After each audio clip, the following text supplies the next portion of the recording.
muhawe ikaze mwese abadukurikira ku rubuga rwacu ruzwi ku izina Kubaturwa TV uboneka kuri YouTube. Cyo tubasaba no kudukorera sabone cyangwa se subscribe, murayikinga, mukora share, ndetse munaduha inama zaho bitagenda neza kugira ngo tubashe kuhanoza kugira ngo izina ry'Imana yacu rikomeze rihabwe icyubahiro. Uyu munsi rero twazanye iki? Uribaza ngo uyu munsi tuzanye iyihe nyigisho? Inyigisho yacu yibanda ku ijambo ry'ubuhanuzi rikomeye cyane, ndetse ridakunda gukoreshwa ku bw'uko rishamikiyeho ubwiru bw'Imana bukomeye. Ubwiru bw'Imana bukomeye. Iryo jambo ryavuzwe neza n'imbata ya Kristo, ni kuvuga Pawulo ubwo yarivugaga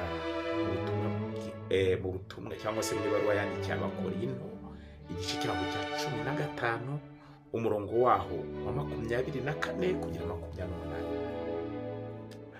Mu Bakorinto ba mbere igice cyaho cya 15 umurongo wa 24 kugera 28 usoma: nibwo imperuka izahera kisubira azashyikiriza Imana bwayo, ariyo Data wa twese, amaze gukuraho ingoma zose n'ubutware bwose n'imbaraga zose, kuko akwiriye gutegeka kugira ubwo azashyira abanzi be munsi y'ibirenge bye.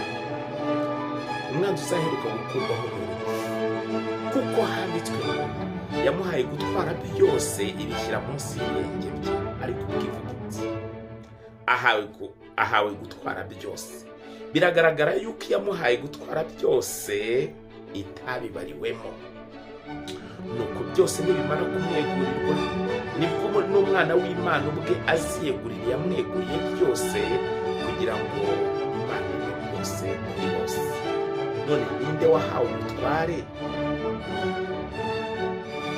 Nanone ninde uzashyikiriza Imana Data wa twese ubutware? Mwibaruwa cyangwa se muri Zaburi y'110 umurongo waho wa mbere hari amagambo akomeye agira ati: Uwiteka yabwiye umwami wanjye ati, icara iburyo bwanjye ugeze aho nzashyirira abanzi bawe munsi y'ibirenge byawe.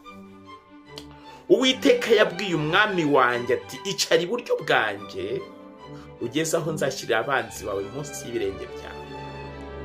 Ese Uwiteka yabwiye cyangwa umwami yari inde? Uwiteka yabwiye wagombaga kuba umwami, wagombaga kwicara iburyo bw'Uwiteka kugeza igihe Uwiteka azashyira munsi y'ibirenge bye abanzi b'uwo mwami. Ninde?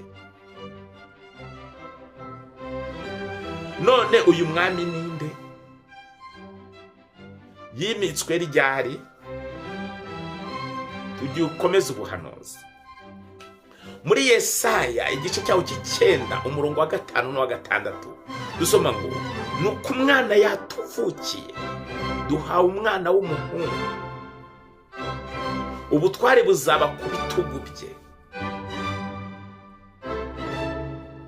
azitwa igitangaza, umujyanama, Imana ikomeye, Data wa twese uhoraho, umwami w'amahoro.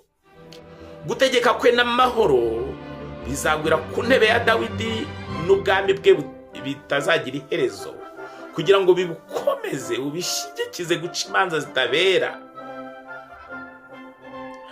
no gukiranuka uhereye none ukageza iteka ryose. Ibyo ngibyo Uwiteka Nyiringabo azabisohoresha umwete. Aya ni amagambo y'ubuhanuzi yasohoreye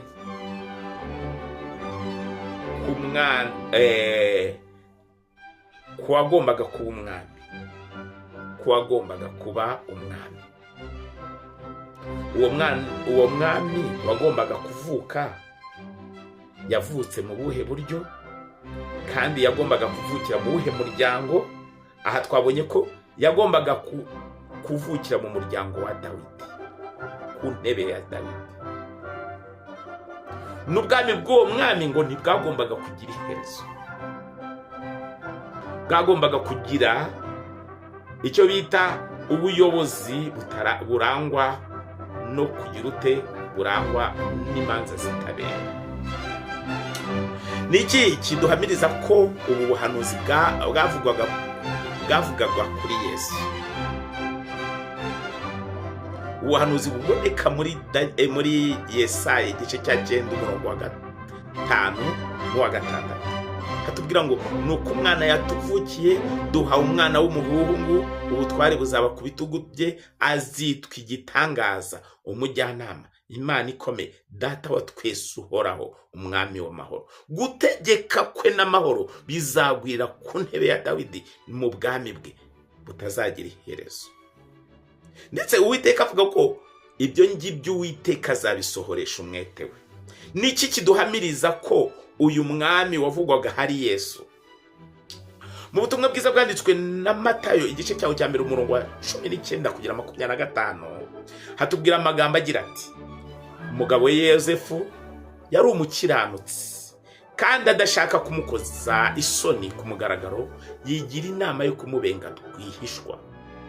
Akibitekereza, marayika w'umwami Imana amubonekera mu nzozi ati, Yosefu mwene Dawidi, witinya kurongora umugeni wawe Mariya, kuko imbuto imurimo ari iy'Umwuka Wera. Azabyara umuhungu, uzamwite Yesu, kuko ari we uzakiza abantu be ibyaha byabo.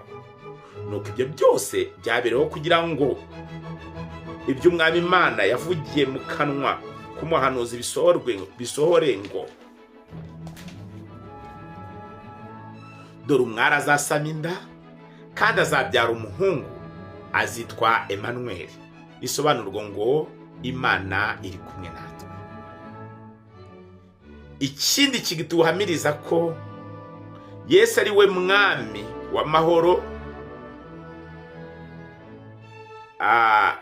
ikimenyetso ni igihe Ponsiyo Pilato yabazaga Yesu ati, harya ngo uri umwami?